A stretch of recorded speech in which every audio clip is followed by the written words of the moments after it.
Quash ঘন্ট রান্না করব। ফোড়নে দিয়ে দেবো শুকনো লঙ্কা, গোটা জিরা, তেজপাতা। এবার দিয়ে দিচ্ছি বাটা মশলা, ধনিয়া জিরা, আদা, সামান্য রাঁধুনি বাটা।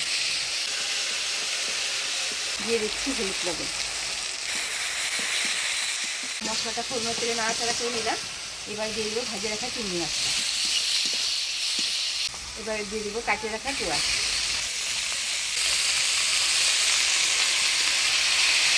দিয়ে দিচ্ছি ফুটিয়ে রাখা কাঁচামরিচ।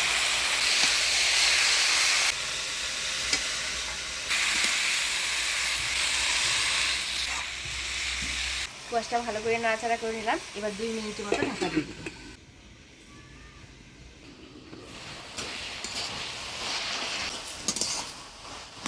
কোয়াশটা মরিচ একদম অল্প একটু হয়ে গেছে, লাল ঘন্টার মতো রাখছে না দেখতে।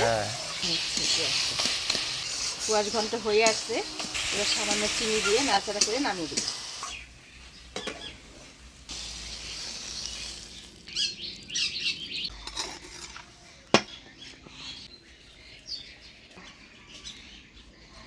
সেই টেস্ট হয়েছে।